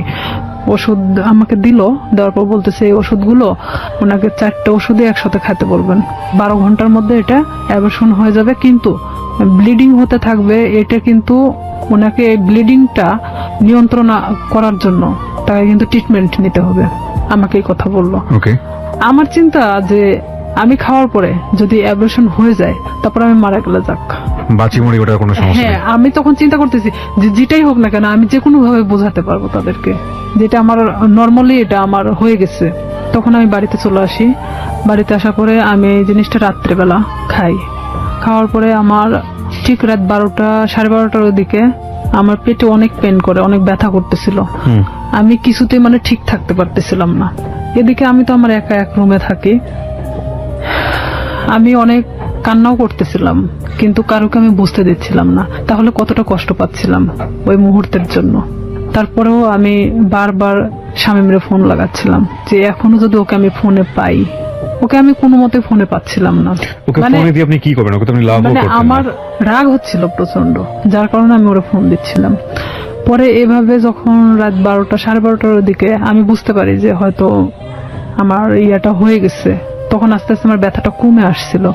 আমি যখন বিছানা থেকে উঠে দাঁড়াইছি আমার পুরো এতটাই ব্লিডিং হয়েছে যে বলা চলে যে অনেকটা, কথা বলতে পারতেছি না। পাশের রুমে আমার বড় বোন থাকতো, তো আমার বড় বোনকে একবার ডাক দিলাম, তারা তো গভীর ঘুমে আছে। 2-3বার ডাক দেওয়ার পরে শোনার পর বলতেছি কি হয়েছে, তো বললাম আমি না খুব অসুস্থ। তা আমি শুধু দরজাটা খুলে দিয়ে চলে আসলাম। আসে আমি মানে কোনো মতে ঠিক থাকতে পারতেছি না, মানে আমার পেটের ব্যথাটা নাই, বাট এত পরিমাণ ব্লিডিং হচ্ছে যে আমার শরীর থেকে বলা চলে যে সব রক্ত বের হয়ে গেছে। পরে আমার বড় বোন, ও তো তখন প্রেগনেন্ট ছিল, পুরো প্রেগনেন্ট, তখন বাচ্চা হওয়ার জন্য আমাদের বাড়িতে আসছিল। আমার যে ব্লিডিং হচ্ছে মানে এটা তো অনেক নার্ভাস ছিল যে কেন এটা হলো। আচ্ছা আচ্ছা। তখন ও দৌড়ে গিয়ে মাকে ডাকে, মায়ের রুম থেকে মা উঠে আসে, আমার বাবা উঠে আসে, আমার ভাইও আসে। তখন আসে বলতেছে হঠাৎ এরকম কেন হলো। হুম। তো এইখানে আমি বললাম আমি জানি না, আমি তো ঘুমাচ্ছিলাম, হঠাৎ আমি এটা মনে হলো যে আমি বাথরুমে যাব, তো ওঠার পরে দেখি যে এই অবস্থা, কিন্তু কেন হয়েছে আমি বলতে পারি না। হুম। এই বলার পরে মানে আমি অনেক মানে থরথরে কাঁপতেছিলাম, কারণ আমার শরীরে কোনো রক্ত নাই। আহা। তখন আমি মানে আমার মৃত্যুর 1 সেকেন্ড আগে আমি কারোর কাছে ছোট হতে চাচ্ছি না, আচ্ছা আচ্ছা। যে আমি কখনোই যে আমি যে রেপ হয়েছি এই কথাটা আমি কাউকে বলতে চাচ্ছি না, কোনো মতেই না। তখন আমার বড় চাচি আসে, আসার পরে সে বলতেছে যে ওর তো যেভাবে ব্লিডিং হচ্ছে তাতে তো ওকে বাঁচায় রাখা কঠিন হয়ে যাবে। তো আমার মা তো ডিম সিদ্ধ দিল, যে ডিম তো একটা শক্তিশালী জিনিস, দুধ ডিম আমারে খাওয়ানোর চেষ্টা করলো। তো আমি ওই মুহূর্তের জন্য খাইলাম, কারণ ওই মুহূর্তে আর আমার রুচিতে সমস্যা ছিল না, মানে আমার যে একটা খাবার প্রবলেম ছিল এই প্রবলেমটা তখন ছিল না। পরে আমাকে তো হসপিটালে নিয়ে যেতে চাইলো, কিন্তু আমি কোনো মতে হসপিটালে যাচ্ছি না, যে আমি যদি হসপিটালে যাই আর ওই যে ডাক্তারের থেকে আমি ওষুধটা নিয়ে আসছি, ডাক্তার বলতে ডিসপেন্সারি থেকে, সেই ডিসপেন্সারিটা ছিল ঠিক হসপিটালের গেটের সামনেই। আমার কথা আমার মৃত্যু হয়ে যাক, কিন্তু আমি কখনোই হসপিটালে যাব না। আমি এক কথায় আমার মাকে বলেছিলাম যে না, ওখানে গেলে আমাকে ইনজেকশন দিবে। আমি মানে ওর সিরিঞ্জকে খুব ভয় পেতাম ছোট থেকেই। মা বলতে কি আমার সবাই জানতো যে আমি সিরিঞ্জ অনেক ভয় পাই। আমি বলতেছি না, ওখানে গেলে ডাক্তার আমাকে ধরে ইনজেকশন দিবে, আমি থাকতে পারবো না, আমি মারা যাবো। তার চেয়ে বরঞ্চ আমি এখানে মারা যাই। আমি কিছুতেই মানে হসপিটালে যেতে ইচ্ছুক না। পরে এর মধ্যে এক ডাক্তারকে নিয়ে আসা হলো, আমার বাবা গিয়ে নিয়ে আসলো। নিয়ে আসার পরে এখনো কিছু বলে নাই যে সেই দিন কি বুঝতে পারছিল কিনা যে আমি কি করছি। সে বলতেছে এটা হঠাৎ করে হওয়ার তো কোনো মানেই হয় না, এটা আসলে টেস্ট করানো দরকার। তখন আমি বলতেছি না, আমি টেস্ট করাবো না। তো বলতেছে কেন? তো আমি বলতেছি যে আচ্ছা এটা সিম্পল একটা জিনিস, দেখবা কাল ঠিক হয়ে গেছে। তখন আমার মা বলতেছে তোর প্রবলেমটা কি, তুই কেন এগুলোকে টেস্ট করাতে চাচ্ছিস না? তাই আমি বলছি হ্যাঁ ঠিক আছে টেস্ট করাবো, কিন্তু আমাকে যদি কোনো ওষুধ দেয় আমি খাবো, কিন্তু আমাকে যদি কোনো ইনজেকশন দেওয়া হয় আমি কিন্তু নিব না। মানে তাদেরকে আমি শুধু ইনজেকশনের ভয়টা দেখাচ্ছিলাম। তো বলতেছে আচ্ছা ঠিক আছে। তো এর মধ্যে ওই ডাক্তার যে ব্লিডিং কমানোর জন্য যে ওষুধটা দিয়ে গেছে, এটাতেই আমার অনেকটা কাজ হয়েছে। মানে আমি সকালে ঘুম থেকে উঠে দেখি বলা চলে যে আমার ব্লিডিং নাই, মানে আমার কোনো ব্লাড বের হচ্ছে না। তখন আমি মাকে বললাম মা আমার তো আর কোনো সমস্যা হচ্ছে না, তো আমার তো আর হসপিটালে যাওয়ার দরকার নেই। তো মা বলতেছে যে তাহলে তো ভালো হয়ে যাচ্ছিস, তাহলে এই ওষুধই খা। তো আমি ওইভাবেই প্রায় 1 মাসের মতো আমি অনেকটা অসুস্থ ছিলাম, মানে উঠে দাঁড়াতে পারতাম না, বসতে পারতাম না। তারপরেও মানে আমি দেখাচ্ছিলাম যে আমি অনেকটা সুস্থ, কিন্তু আমি শারীরিকভাবে ভিতর থেকে খুবই অসুস্থ ছিলাম। তখন আস্তে আস্তে যখন আমি আগের পর্যায়ে আবার ফেরত আসি, আমি সবকিছু ভুলে যাওয়ার চেষ্টা করি, কিন্তু শামীম আবারও যখন দেখলো যে আমি স্বাভাবিক ভালো মানুষ, নিজের মতো করে চলতে পারতেছি, তখন ও কি করলো, আমাকে আবার ফোন দেওয়া শুরু করলো। আমাকে আবার ফোন দেয়। আমি তখন অনেক এক ধরনের অনেক বকাবাজি করে, তুই আমাকে কখনো ফোন দিবি না। তখন আমি ওকে তুই তোকারি করে কথা বলতাম যে তুই আমাকে কখনো ফোন দিবি না, আর যদি ফোন দিস আমি এই বিষয়গুলো কিন্তু সবাইকে বলে দেবো। তখন ও বলে কি যে তুই কি বলবি, তোর যে ভিডিও আছে আমার কাছে এটা তুই জানিস। আমাকে ঠিক এইভাবে বলা হয় যে My goodness. সেদিনকার ঘটনা যে আমার কাছে ভিডিও আছে আমার ফোনে, তুই কি এটা জানিস। আমি মানে ক্রমশ মানে নিজের সাথে মানে যুদ্ধ করতেছি মনে হচ্ছে আমার মধ্যে একটা গেরিলা যুদ্ধ শুরু হয়েছে। তখন আমি অনেকটা শর্ট হয়ে যাই যে আসলে এটা কি হচ্ছে, আমি কি একটা করে সমস্যা আমি এভাবে সমাধান করবো আর একটা করে সমস্যা আমার সামনে এসে দাঁড়াবে। আমি ওকে বলি যে শামীম, এটার বিনিময়ে তুমি কি চাও, আমাকে ভিডিওটা দিয়ে দিতে হবে। তো বলতেছে তার বিনিময়ে আমি যখন যেভাবে চাইবো তখন তোকে সেইভাবে আসতে হবে। আমি বলি এটা অসম্ভব, কারণ আমি যখন অনেকটা কষ্টের মধ্যে ছিলাম, প্রেগনেন্ট ছিলাম, তখন একটা বারের জন্য আমার পাশে এসে দাঁড়াও নাই। আমি এই জিনিসটাকে কিভাবে সমাধান করছি পুরোটা আমার নিজের মতো করে। সেখানে যদি একবারের জন্য ফ্ল্যাশ হতো তখন কি হতো। আসলে এখানে মূল উদ্দেশ্য আরেকটা ছিল যে ওকে না পছন্দ করার। ওর অনেক মেয়ের সাথে সম্পর্ক ছিল, যেটা আমি জানতাম, আমার ভাই অনেক সময় গল্প করতো, ওকে, যার কারণে ওকে আমি অ্যাকসেপ্ট করতাম না। তাছাড়া এত কিছুর মাঝখানে আমি ওকে অ্যাকসেপ্ট করাটাই স্বাভাবিক ছিল, কিন্তু আমি ওর ঘটনা জানতাম যে ও এরকমই মানুষের সাথে করে, যার কারণে আমি ওকে পছন্দ করতাম না। তখন ও বলে কি, তুই যদি কালকে সকালে আমার বাসায় না আসিস আমি তাহলে তো কিন্তু এই ভিডিওটা দেখবি যে কালকে বিকেলবেলা সবার হাতে চলে গেছে। আমি একবার ভাবতেছিলাম যে আমি কি আমার ফ্যামিলিকে কথাটা জানাবো, আবার এটাও ভাবতেছিলাম যে এটা কিভাবে সম্ভব আমি এই কথাগুলো তাদেরকে বলবো। আর আমার লাইফে তো আমার অনেক বড় হওয়ার দরকার, যেখানে আমি থেমে যাবো এখানেই। হয়তো আমার পড়াশোনা হবে না, হয়তো মানুষ আমাকে নিয়ে বিভিন্ন ধরনের কথা বলবে। আমি কিভাবে সম্ভব যে আমি সামনের দিকে আগাবো। তখন সবকিছু নিজেকে যেভাবেই হোক না কেন আমি বলি যে হ্যাঁ আমি তোমার কথা শুনবো, কিন্তু আমাকে ভিডিওটা দিয়ে দিতে হবে, কিন্তু কোনো কপি রাখা যাবে না। তো আমাকে বলে যে ঠিক আছে আমি দিয়ে দিব, কিন্তু কিছুদিন পর আগে দেখি যে তোমার মতিগতিটা কি। তখন নেক্সট টাইম আমি ওর বাসাতে আরেকবার যাই। যাওয়ার পরে তখন আমি বিভিন্ন কৌশলে চেষ্টা করি ওর থেকে ভিডিও, আমি ওকে বোঝাতে চাই যে আসলে এক পর্যায়ে ওকে আমি পছন্দ করে ফেলছি।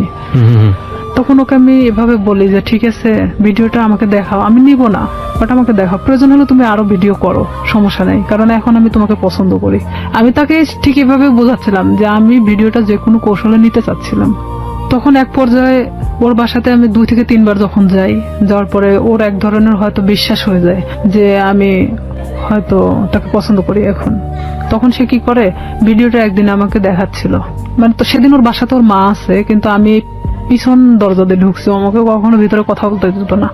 তো ভিডিওটা যখন আমি দেখছিলাম ওর মা তখন মানে রুমে নক করতেছিল, তখন ও আমাকে বলে কি যে তুমি ওই পাশে ওয়ার্ডরোবের ওই পাশে দাঁড়াও, আমি দরজাটা খুলি।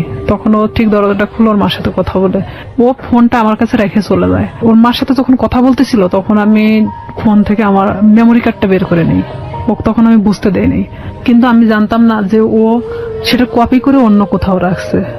মানে এটা যে শুধু ওর কাছে একটা না, কপি করে অন্যান্য জায়গাতে বসে হ্যাঁ রেখেছে। অন্য অন্য ওর মেমোরি কার্ডেও ছিল। কত সালের ঘটনা এটা আপনারা? এটা ওই 2007-এর শেষে 8-এর দিকে। 2007 কিংবা 8 আমি যতদূর জানি যে আইসিটি যে নিয়ম নীতি বা আইন বা অ্যাক্ট সেগুলো কিন্তু হয়নি। হ্যাঁ আইন সম্পর্কে অতটা আমার ধারণা ছিল না, আর আমি তো অনেক ছোট ছিলাম তখন, সাথে তখন আমি 8-এ পড়ি। রাইট, ওকে। কপিটা নিয়ে আসার পরে আমি ও তখন যখন মানে ফোনটা দেখছে যে ওর ফোনে মেমোরি কার্ড নাই, তখন আমি চলে আসার পরে দেখছে যে ওর ফোনে মেমোরি কার্ড নাই। তখন আমারে বলতেছে যে তুমি কি মনে করো নিজেকে খুব চালাক, আমাকে এভাবে বলতেছে। আমি বললাম কেন? তো বলতেছে যে তুমি মেমোরি কার্ডটা খুলে নিয়ে গেছো। আমি বললাম যে আমি তখন ঠিক এভাবেই বলি আমি এটার অপেক্ষাতেই ছিলাম। তো বলতেছে তুমি তোমার ধারণা কি করে হলো যে আমার কাছে একটা থাকবে, আমি যেটা তোমাকে দেখাচ্ছিলাম সেটা কপি ছিল, আমাকে এইভাবে বললো। ও কি সত্যি সত্যি ভিডিওটা করেছিল? হ্যাঁ ছিল। ওকে। তারপরে আমি ওটা নিশ্চিন্ত হওয়ার জন্য দেখলাম এই মেমোরি কার্ডটা আমার ফোনে তুললাম, তুলে দেখি যে হ্যাঁ সেই দিনের যে ধস্তাধস্তি ঘটনাটা ছিল সেটাও পুরোটাই ওর প্ল্যান মাফিক ছিল। ওকে। তখন ওর ফোনটা যে ওর ওয়ার্ড্রোপের উপর মানে ভিডিও হচ্ছে এটা আমি জানতাম না তখনকার জন্য।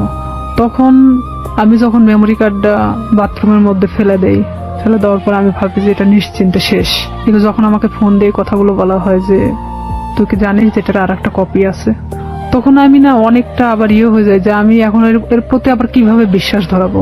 আর না হলে তো সে আমাকে এইভাবেই ব্যবহার করতে থাকবে সারাটা জীবন। কারণ তখন আমি বলতাম যে তাহলে তুমি আমাকে বিয়ে করো, যেহেতু তোমার আমাকে দরকার, তাহলে তো আমি তোমাকে ছেড়ে চলে যাচ্ছি না।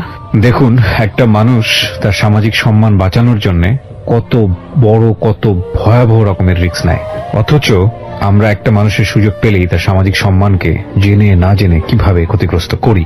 আমরা ফিরে আসবো প্রিয় শ্রোতা, মাত্র 4 মিনিটের বিরতি নিচ্ছি। 4 মিনিট পরে এই জীবন গল্পে আবারও ফিরছি, আশা করছি আমাদের সাথেই থাকবেন। ফিরছিলাম রিয়া, আপনি যেটা বলছিলেন যে আপনি জানতে পারলেন যে আরো একটি কপি ওর কাছে আছে। হ্যাঁ, আমি তখন এটাই ভাবতেছিলাম যে তাহলে ওর প্রতি আমি আবার কিভাবে এই জিনিসটা বিয়ে করার প্রস্তাব দিলেন, বিয়ে করার প্রস্তাব দেই। তখন ও এরকম বলে যে না, আমি পড়াশোনা করতেছি, তো এখন তো বিয়ে করা সম্ভব না, ফ্যামিলি থেকেও তো এখন বিয়ে দিবে না, বিয়ে করার দরকার নেই, তাহলে আমাকে কিসের দরকার, আমরা এভাবে সম্পর্ক চালায় যাই, সময় হলে বিয়ে করে নেব, এই কথা বলে। আমি বলি না, এটাতে আমি থাকতে পারবো না এভাবে, কারণ তুমি যখন চাইবা তখন আমি যাব, আর এভাবে আমারও তো একটা জীবন, আমি না কোনো সময় তো ধরা পড়ে যেতে পারি, আমার পড়াশোনা আছে। তখনও বলতেছে যে তুমি তোমার মতো চলবা, জাস্ট মাঝে মধ্যে আমার সাথে দেখা করবা। আমি তখন রাজি হই না, যে তাহলে আমাকে ছেড়ে দাও এখান থেকে। তো ও বলে কি যে তুই যদি এখান থেকে বের হওয়ার চেষ্টা করিস, তাহলে একটাই কথা বলবো, তোর ছোট বোন আছে, তার সাথেও ঠিক একই ঘটনা ঘটবে, আমার যে ছোট। তখনও কি ওই শামীম কি আপনার বড় ভাইয়ের ফ্রেন্ড হিসেবেই আছে? হ্যাঁ, তখনও আছে। তো আমার ফ্যামিলি তো তখনও জানতো না যে তার সাথে আমার সম্পর্ক এরকম চলতেছে। তখন ঠিক 1 বছরের মাথায় এসে আমার ফ্যামিলি জানে যায়। কিভাবে জানলো, মানে আমি যে ফোনে কথা বলতাম, শামীমের নাম্বারটা আমার ফোনে অন্য নামে সেভ করা ছিল, একটা মেয়ে নামে সেভ করা ছিল, মেয়েদের নামে। আমি ফোনটা রেখে গোসল করতে যাই, আমাদের তো বাড়িটা নদীর পাশে, তো নদীতে গোসল করতে যাই, তখন আমার বড় বোন ফোনটা দেখতে দেখতে শামীমের নাম্বারটা, মানে সে দেখে ভাবে যে এই নাম্বারটাও সম্ভবত আমার ভাইয়ের ফোনেও দেখছে। আচ্ছা, তখন আমার বোন এই নাম্বারটা নিয়ে এসে তার সাথে মানে অ্যাড করে। আর এই নাম্বারটা এখানে একটা মেয়েদের নামে সেভ করা, তার মানেটা কি? তখন আমার বোনের মানে অলরেডি বাচ্চা হয়ে গেছে, 7 দিন না 8 দিন বয়স। তো সেখানে ও যখন ভাইয়ের সাথে ডিসকাস করে এই বিষয়টা নিয়ে যে এই নাম্বারটা কার, তখন দেখছে যে এটা শামীমের নাম্বার।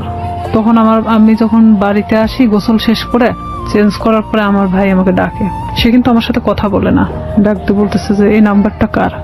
তখন এক পর্যায়ে আমি মনে চমকে উঠি, প্রশ্ন করতেছে কেন। তখন আমি না চুপ মারে তাকায় আছি, তখন বলতেছে যে নাম্বারটা কার। তো আমি বলতেছি শামীমের। তো বলতেছে যে শামীমের নাম্বার তোর ফোনে কেন? বুঝলাম তোর ফোনে আছে, কিন্তু অন্য একটা নামে কেন? তখন মানে আমি কোনো কথা বলতে পারি না, চুপচাপ দাঁড়ায় আছি। আমার ভাই আমার একটা থাপ্পড় মারে, এমন ভাবে মারে আমার মানে এই গালটা ফাটে রক্ত বেরোয় যায়। বড় ভাই? হ্যাঁ। তখন আমার মা ধরার পরে বলতেছে যে মারামারি বাদ দিয়ে আসলে ঘটনাটা কি হয়েছে সেটা জানে। তখন আমার মা আমাকে জিজ্ঞেস করলো যে তার সাথে তোর কিসের সম্পর্ক। তো আমি তাদেরকে বললাম যে সে আমাকে পছন্দ করে, আমিও তাকে পছন্দ করি, ঠিক ব্যাপারটা নর্মালি বলে দিলাম। আসলে কি পছন্দ করতেন? এক পর্যায়ে এই 1 বছরের মধ্যে তার সাথে আমি এভাবে মানে পছন্দ হয়ে গেছে, যে আমি তো তাকে, সে আমাকে ছাড়তেছে না আর আমিও তার থেকে বের হতে পারতেছি না। তো আমি জানতাম যে আমার লাইফটা এভাবেই চলবে, যতদিন হয়তো এখান থেকে সে আমাকে মুক্তি না দিচ্ছে কিংবা আমাকে বিয়ে না করতেছে। আর আমি তখন থেকে এটাই চিন্তা ভাবনা নিয়ে নিলাম যে যেভাবেই চলুক না কেন, যতদিন নিজের পায়ে মানে নিজে না দাঁড়াতে পারতেছি আমি প্রতিবাদ করব না এটা নিয়ে। তখন আমার ভাই আমাকে অনেক মারার পরে বলতেছে তুই জানিস ওর সম্পর্কে? আমি বললাম যে হ্যাঁ আমি জানি। তো বলতেছে যে কি জানিস তুই? তো বলতেছি যে ও যে অনেক মেয়ের সাথে সম্পর্ক ছিল কিন্তু এখন তো নাই, ও আমাকে সবকিছু বলছে। তো বলতেছে যে ওর যে এখনো রীতা নামে একটা মেয়ের সাথে সম্পর্ক আছে তুই জানিস? তো আমি বললাম যে হ্যাঁ আমি জানি, আমি কিন্তু কিছুই জানি না, তারপর আমি স্বীকার করতেছি যে হ্যাঁ জানি। তো বলতেছে যে তোকে কি বলছে?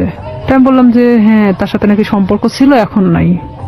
তো বলতেছে ও যে গত পরশুদিনও আমার সাথে গিয়ে দেখা করে আসলো রীতার সাথে, তোকে এই কথাটা বলছে?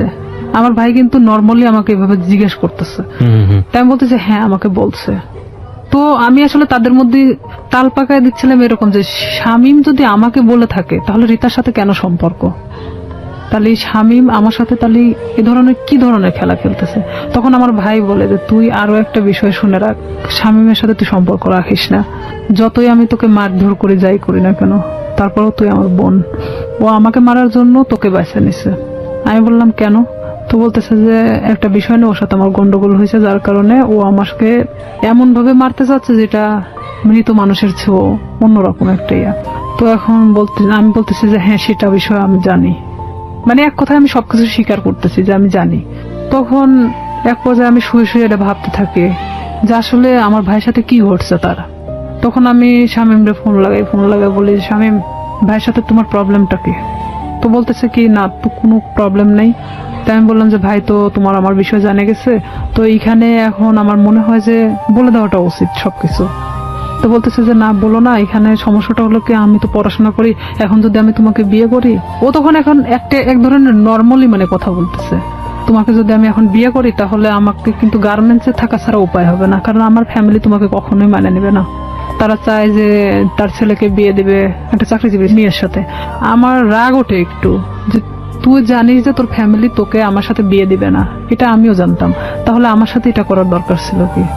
এক পর্যায়ে তার সাথে আমার অনেক রাগারাগি হয়।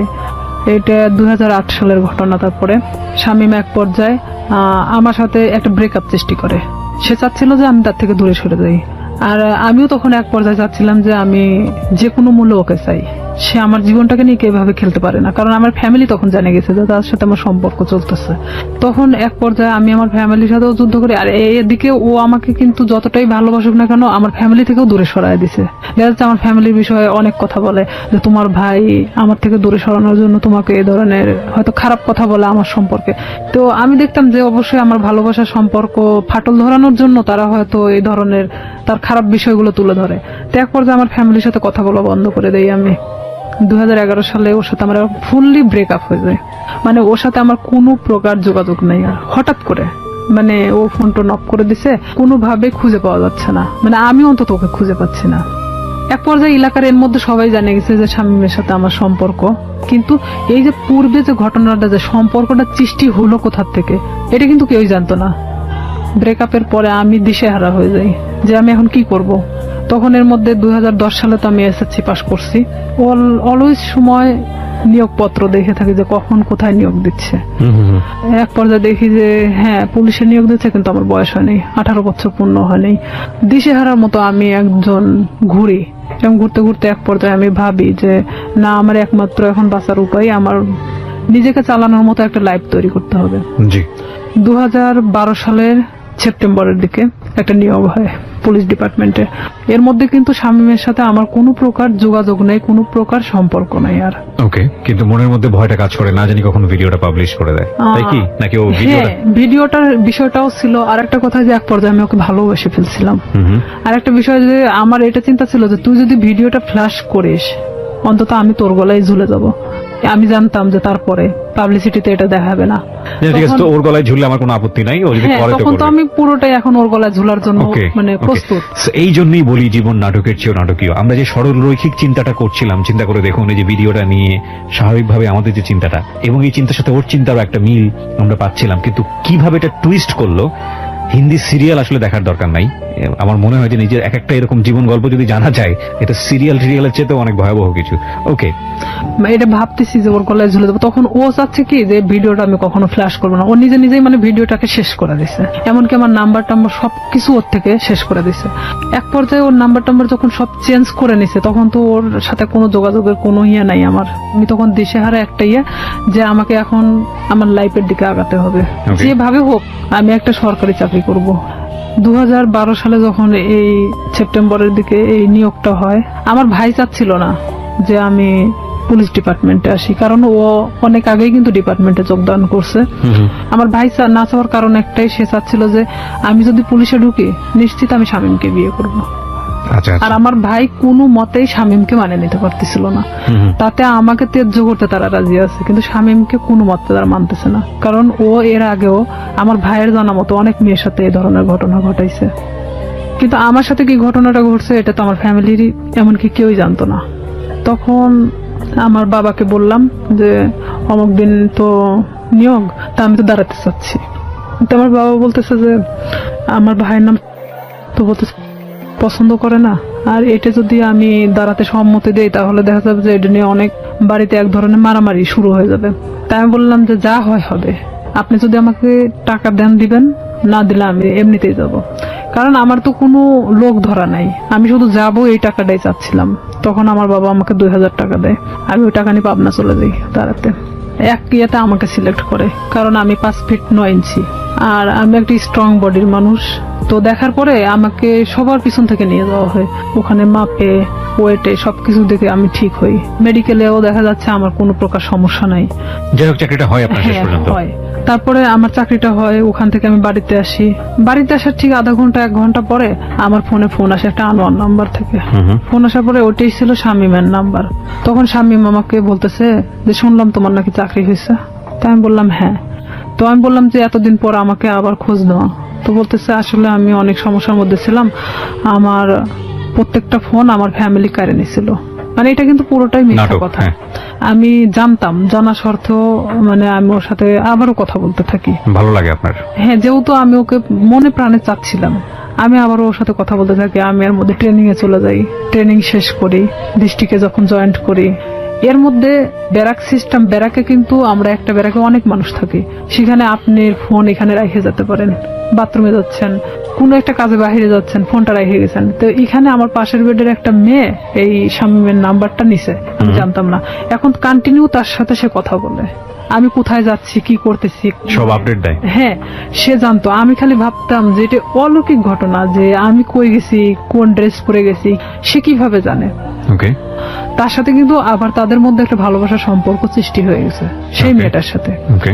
পরে আমি তো ওকে বারবার বলি যে দেখো আমি তো চাকরি করি, এখন আমাকে বিয়ে করো। এখন সে কিছুতেই তখন বিয়ে করতে রাজি না। এটা 2013 ঘটনা। 13 শেষের দিকে আমি ছুটি আসি বাড়িতে। আমি ওকে ফোন দিয়ে বলি, আমি এর মধ্যে কিন্তু অনেক গন্ডগোল হচ্ছে ওর সাথে, মানে আমি বিয়ের কথা বলি, সে কিছুতেই বিয়ে করতে চায় না। এদিকে আমার ফ্যামিলি তো মানে শামীমকে নিয়ে তো খুব একটা ডিস্টার্ব ফিল করতেছে। তো আমি এদিকে ওকে বারবার চাপ দেওয়া সত্ত্বেও আমাকে কিছুতেই মানে বিয়ে করতে চাচ্ছে না, তো চাচ্ছে না। তখন আমি বলি ঠিক আছে আমি বাড়িতে আসতেছি, যা করার করব। এই কথা বলে আমি বাড়ি চলে আসি। ফোন দিলাম, ফোন দিয়ে বলতেছি যে আমি তোর সাথে দেখা করতে চাই। ও আমাকে বলে যে আমি দেখা করতে পারবো না। তাই আমি ডিরেক্টলি ওর বাড়িতে চলে গেছি এই ফোনে কথা বলতে বলতেই। ওকে। কারণ তখন আমি যখন পুলিশ ডিপার্টমেন্টে আসি তখন আমার সাহসটা ছিল অন্যরকম। কনফিডেন্ট বেড়ে গিয়েছে অনেক। হ্যাঁ, আর আমি তখন চাকরিজীবী একটা মেয়ে। যাওয়ার পরে ও দেখি যে চেয়ারের পর বসে আছে, ওর মা পাশে বসে। ও আমাকে দেখে করলো কি, এক দৌড় রুমের মধ্যে চলে গেল, যাওয়ার রুমটা আটকায় দিল। দেওয়ার পরে ওর মা বলতেছে কি হয়েছে। ওর মারা সবাই তো জানতো আমার সাথে সম্পর্ক আছে। বলতেছে কি হয়েছে, তোমার প্রবলেম কি। আমাকে কিছুতেই ওই ঘরের দিকে আগেতে দিচ্ছে না। আমি বললাম যে আপনার ছেলেকে জিজ্ঞেস করেন, সে আমার সাথে কেন এরকম করতেছে। আপনারা জানেন, আমার ফ্যামিলি জানে, সবাই জানে যে তার সাথে আমার সম্পর্ক, তাহলে কেন আজকে ও অস্বীকার করতেছে। তো বলতেছে এটা তোমার ব্যাপার, কিন্তু আমার বাড়িতে কোনো সিক্রেট চলবে না। এটাও ঠিক, তাদের তো কোনো বিষয় না, তারাও তো আমার সাথে বিয়ে দিতে চায় না। তখন আমি নিরুপায় হয়ে ওখান থেকে বের হয়ে চলে আসি। আসার পর বাড়িতে আসার পরে আমি অনেক অসুস্থ হয়ে যাই। এক পর্যায়ে আমাকে হসপিটালে নিয়ে যায়, স্যালাইন চলতেছে। এর মধ্যে আমি যে ডিস্ট্রিক্টে চাকরি করতাম ওখান থেকে একটা মেয়ের ফোন আসে, আমার পাশের বেডে একটা মেয়ের ফোন আসে, বলতেছে যে শামীম কোথায়। তাই আমি বলছি শামীম কোথায় মানে। তো বলতেছে যে হ্যাঁ, জিজ্ঞেস করলাম। তাই তো বললাম যে জানি না ও কই আছে। তো বলতেছে যে ও কিন্তু এখানে আসছে অমুকের সাথে দেখা করতে। তাই আমি বললাম আপনি কই থেকে জানলেন। তো বলতেছে আমি ওর সাথেই ছিলাম, আমাকে নিয়ে গেছিল, কিন্তু ও জানে না যে আসলে আমি তাকে চিনি। কারণ চিনার কারণ হলো তার ছবি আমি তাকে দেখাইছিলাম। তা আমি তখন ওরে ফোন দিলাম, কিছুতেই ফোন ধরে না। পরের দিন ও আমার ফোনটা ও নিজে থেকে ব্যাক করছে। ব্যাক করার পর আমি বলতেছি তুই ওখানে গেছিস কেন। তো বলতেছে যে আমি আসছিলাম এমনিতেই একটা কাজে, তাই ভাবলাম যে ওই আপুরে কিছু বলে যাই তোর সম্পর্কে, তুই আমার সাথে এরকম করতেছিস। পরে এখানে ঘটনাটা হলো সেই মেয়েকে একটা শপিং ব্যাগ দেওয়া হয়েছিল, ব্যাগের মধ্যে অনেক কিছুই ছিল। সেটা কিন্তু তারা আবার যে রুমে দেখাইছে, কিন্তু তারা মানে যে দেখাচ্ছে সে কিন্তু জানতো না যে তার পাশের বেডের আরেকজন তাকে চেনে। তো আমি যাওয়ার পরে এটা নিয়ে তাকে আমি ফোর্স করলাম যে কেন আপনি তার থেকে জিনিস নিলেন, এটা সেটা বলার পরে তার সাথে এক পর্যায়ে ঝগড়া হয়ে যায়, ভাঙনটা এভাবেই শুরু হয়ে যায়। তার থেকে মানে আমার একটা ঘৃণা জন্মে যায় যে আমি স্ট্যান্ড থাকা সত্ত্বেও সে অন্যজনের সাথে সম্পর্ক করে। তাহলে আমার ভাইয়ের কথাটাই সত্যি ছিল। তখন আমি একটা বাস্তবের সম্মুখীন চলে আসি। আমি তখন আস্তে আস্তে তাকে ভুলতে থাকি। এর মধ্যে যে যতটা ঘটনাই গেছে না কেন পুরোটাই খালি ব্রেকআপের দিকে গেছে, মানে গন্ডগোল, সম্পর্কটা ভেঙে দেওয়া ওকে। এক ধরনের। এর মধ্যে ওই জেলারই এক থানাতে আমার পোস্টিং হয়। ও ক্রমশ আমাকে এভাবে জিজ্ঞাসা করে তোর কার সাথে আজকে ডিউটি। আমি বলি যে অমুক স্যারের সাথে ডিউটি। ওখানে আমাদের তো শিডিউল বাই ডিউটি হয়, দেখা যাচ্ছে যে আপনার সাথে আমার বারবার ডিউটি হচ্ছে, এটা তো আর আমার দোষ না। ওটা কি তোর অমুক লাগে সেটা লাগে, মানে খারাপ ধরনের আমাকে কথা বলা হয়। আমি বলি দেখো উনি আমার অফিসার আর তার সাথে আমার ডিউটি হয়, এমন কিছু না। দেখুন, সম্পর্কটা তো আপনার ব্রেকআপের দিকে যাচ্ছে, মানে সম্পর্কটা তখনো ব্রেকআপ হয়নি। আবার কিন্তু জোড়া লাগে, breakup-এ আবার ধরেও না, ছাড়েও না, হ্যাঁ, এরকম একটা মানে বিষয়। একটা ঝুলন্ত অবস্থা, আবার তর্কাতর্কিও শুরু করে। তর্কাতর্কিও হয়। Okay. মানে যতটা সময় ভালো দিকে হয় ততটা সময় আবার খারাপ দিকেও কথা আমরা হয়। শেষের দিকে চলে আসবো প্রিয় শ্রোতা। গল্পটা কোথাকার গল্প, কোথায় গিয়ে দাঁড়িয়েছে একটু চিন্তা করে দেখুন। আমরা শেষের দিকে ফিরে এসে আপনাদেরকে একেবারে শেষ রিয়েলিটি যেটা সেটা জানাবো, এবং আবারও বলবো অনুমান করবেন না, কারণ জীবন গল্পে অনুমান আসলেই অপ্রয়োজনীয় এবং সেটা আসলেই শেষ পর্যন্ত মিলে না। ছোট্ট একটা বিরতি, তারপর ও আমাকে বারবার এরকম খারাপ খারাপ কথা বলে, তখন আমি বলি যে হ্যাঁ আমি ওকে পছন্দ করি, মানে এক কথায় বলে দেয় যে আমি ওই অফিসারকে পছন্দ করি, যে সে আমার থেকে তারপরও সরে যাক এখন। তখন সে কি করে, আমার এলাকাতে গুজব ছড়াইকে আমি নাকি ওনাকে বিয়ে করছি, অথচ তার সাথে আমার কিন্তু কোনো প্রকার সম্পর্ক নেই। তখন সেই এলাকায় ছড়াই দেয় যে আমি নাকি এরকম আমাদের ডিপার্টমেন্টের একজনকে বিয়ে করছি।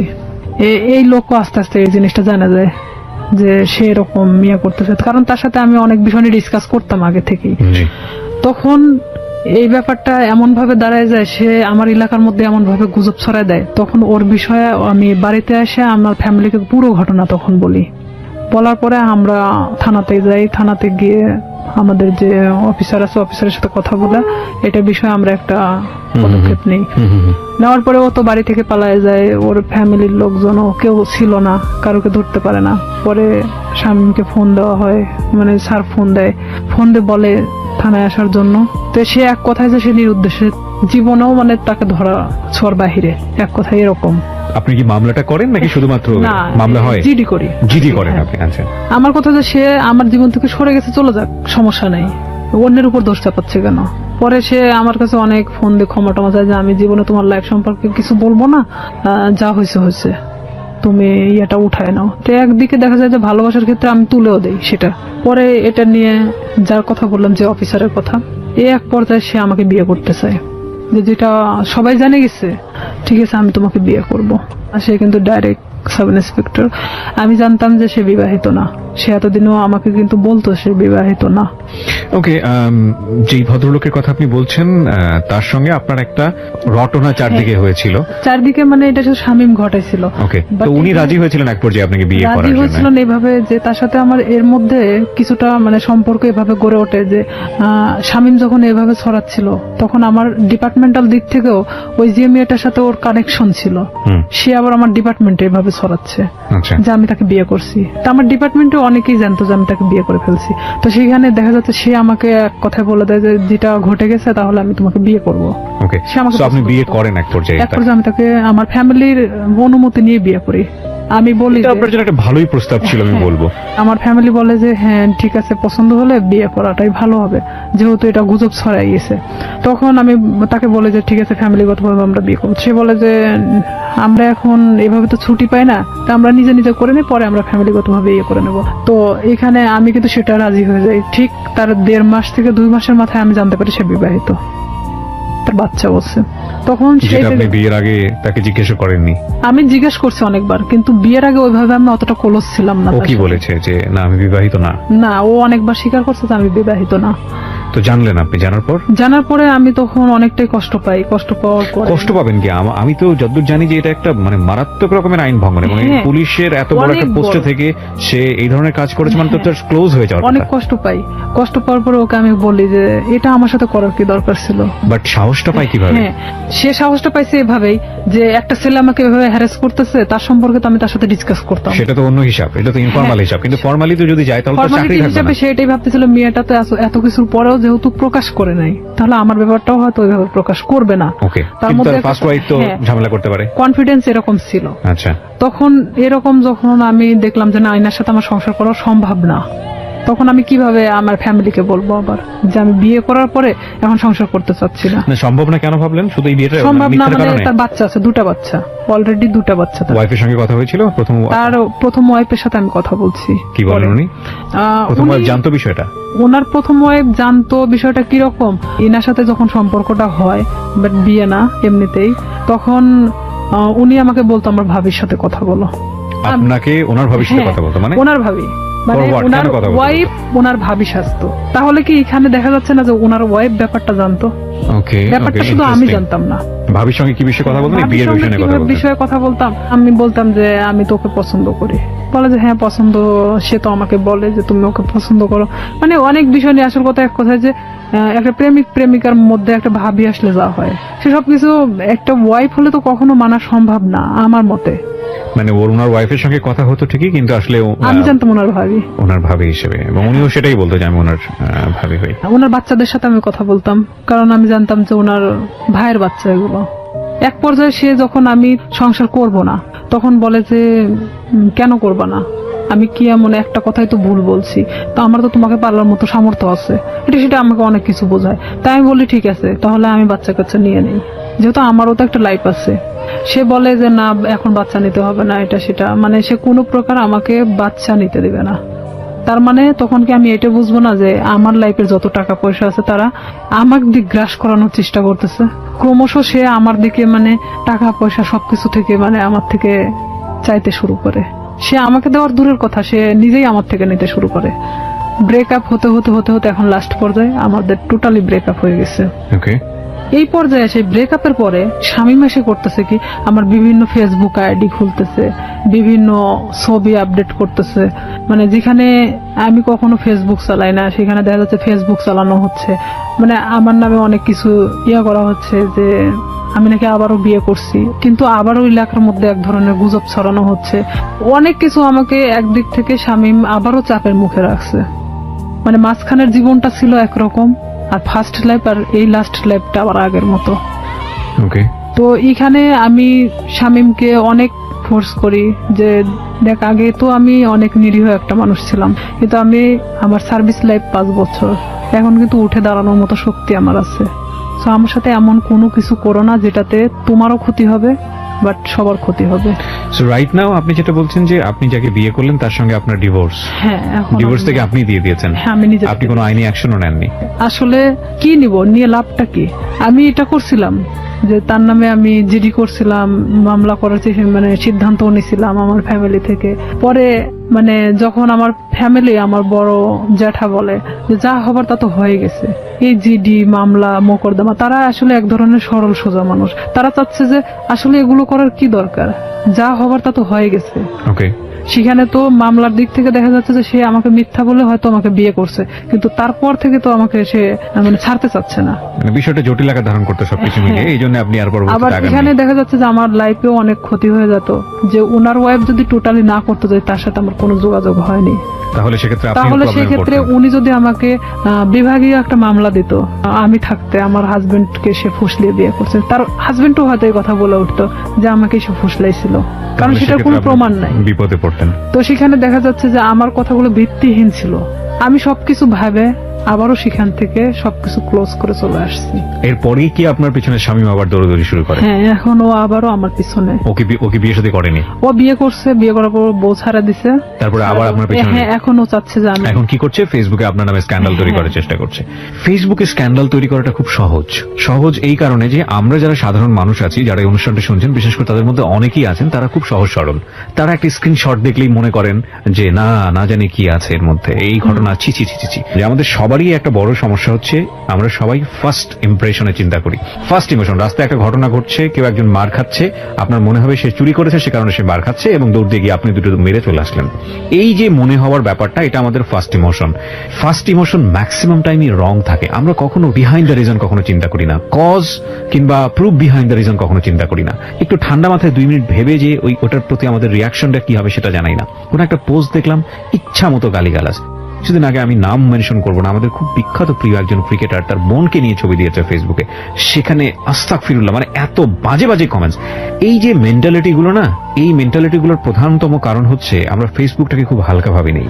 আমরা মনে করি যে এখানে একটা কমেন্টস দিলাম, দিলেই কি না দিলেই কি, এমন একটা জগৎ, এটার সাথে বাস্তবের কোনো যোগাযোগ নেই। কিন্তু এটা ভুল, কারণ দিন দিন এটা এত বেশি ক্রাউডি একটা প্লেস হচ্ছে, এখানে আপনি যেটাই করেন না কেন, যাই করেন না কেন, সেটা কিন্তু একটা ছাপ রেখে দেয়। ভুল করলেও সেটা একটা ছাপ রেখে দেয়, এবং একই সাথে ভালো করলেও সেটা একটা সম্মান বয়ে নিয়ে আসে। আমরা কেউই ভুল শুদ্ধের ঊর্ধ্বে না, কিন্তু এই যে স্ক্যান্ডাল তৈরি করা কিংবা একজনের নামে বদনাম রটানো, একজনকে বিপদে ফেলা, এটা করা ওটা করা, এই ব্যাপারগুলো না খুব সহজেই করা যায়, কারণ আমরা যদি বলি আমাদের বাঙালি সেন্স এই জিনিসগুলো খুব ইন্টারেস্টিং। আমরা দেখবেন যে ক্যাওয়াস পছন্দ করি, সিম্পল একটা উদাহরণ, মাটি খোঁড়া হচ্ছে, সেখানে 10 জন লোক দাঁড়িয়ে থেকে দেখছে, আপনিও দাঁড়িয়ে থেকে দেখছেন, নতুন কিছু নেই, বাট আমরা খুব কৌতূহল প্রবণ একটা জাতি। তো সেই জায়গাতে যখন এই ধরনের ক্যাওয়াস তৈরি হয়, বিভিন্ন মানুষ সেই ক্যাওয়াস তৈরি করার সুযোগ নেন, কারণ ক্যাওয়াস খুব অতি সহজেই তৈরি করা যায়। তো এই ফেসবুকে স্ক্যান্ডাল করাটা খুবই ইজি, এবং স্ক্যান্ডাল করে ফায়দাও খুব সহজভাবে নেওয়া যায় আর কি। তো আমাদের মতো মানুষ, বিশেষ করে আমাদের রিয়াদের মতো মানুষ, তাদের জন্য, তাদের ফিউচারটাকে নষ্ট করার জন্য এই ধরনের স্ক্যান্ডাল এটা খুব কাজে লাগে। কিন্তু একটা কথা হচ্ছে কি ভাই, দিন শেষে গড জাস্টিফিকেশন বলে একটা ব্যাপার আছে, ঈশ্বরের মার, হ্যাঁ, এবং এটা খুব ভয়াবহ। ঠিক আছে, একজন মানুষকে বিপদে ফেলার জন্য আপনি যদি কোনো চেষ্টা করে থাকেন, তাহলে নিশ্চিতভাবে আপনি ধরে নেন আপনিও সেই বিপদে পড়বেন।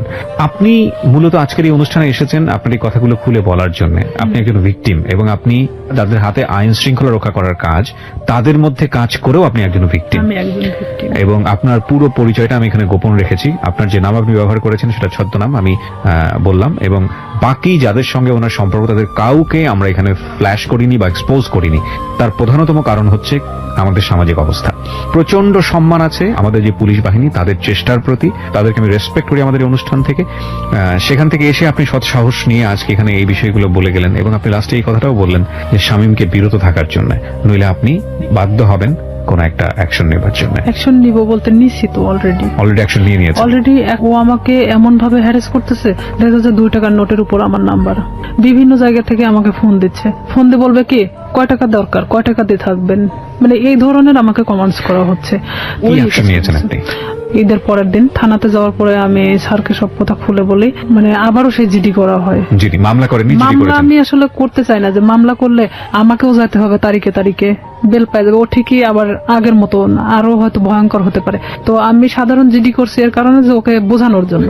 তো এখন জিডির কোনো অ্যাকশন কি হয়েছে? হ্যাঁ, আমি ওনার সঙ্গেই ওদের বাড়িতে আসি, মানে আমাকে দেখার পরেই ও বের হয়ে চলে যায়, মানে এমন ভাবে বের হয়ে চলে যায়, ওকে মানে আমি যে দেখায় দিচ্ছি দিতে দিতে ও মানে মোটরসাইকেল নিয়ে টান দিয়ে চলে যায়। আচ্ছা, এখানে জিডিটার বিষয়টা আমি যত জানি, জিডিটা একসময় এনকোয়ারি হয়, এবং এটা যদি সত্যতা পায় তাহলে অটোমেটিক্যালি মামলায় রূপ নেয়। মামলার রূপ নেয়, কিন্তু এটা ঘটনাটা হলো কি, যে আমি স্যারকে এভাবে বলছিলাম যে যেহেতু আমার লাইফে পিছনের ঘটনাগুলোতে আমি কোনো অ্যাকশন নেইনি, তো আমি চাচ্ছিলাম যে শুধু এখান থেকে বিরত করার জন্য। এখানে যেহেতু আমার ফ্যামিলি কিন্তু এখন আমার পাশে নেই, এক পর্যায়ে আমি ডিভোর্সের পরে পুরোটাই আমার ফ্যামিলি থেকে ভিন্ন আছি।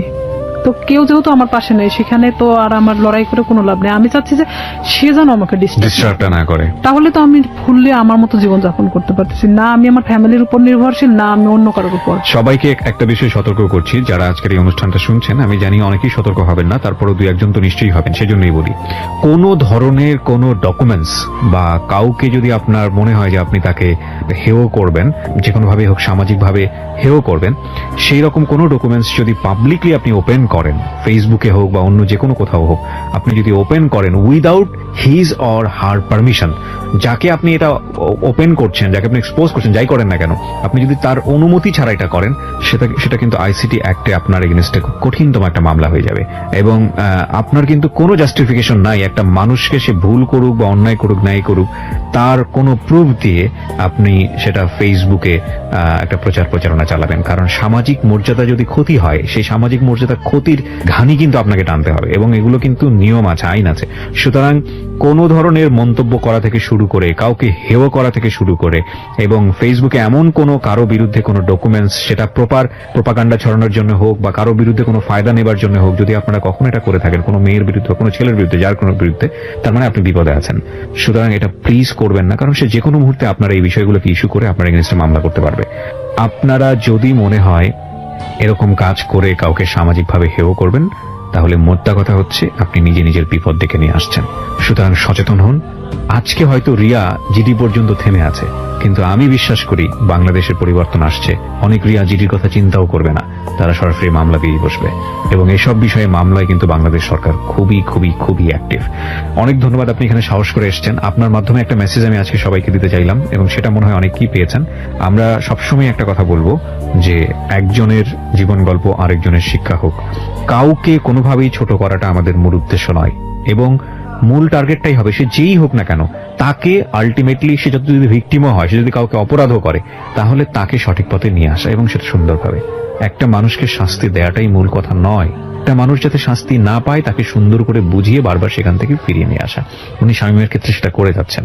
শামীমকে শুধু একটা আজকের অনুষ্ঠান থেকে একটা কথাই বলার আছে, সেটা হচ্ছে it is the highest time. আমি জানি আপনি এই অনুষ্ঠানটা শুনতেছেন, আমি আপনাকে রিকোয়েস্ট করব, আমি জানি আপনি সমাজে অনেক ভালো কাজ করেছেন, হয়তো বা আপনি আপনার ব্যক্তিগত জায়গা থেকে, আমরা সেগুলোকে রেসপেক্ট করি।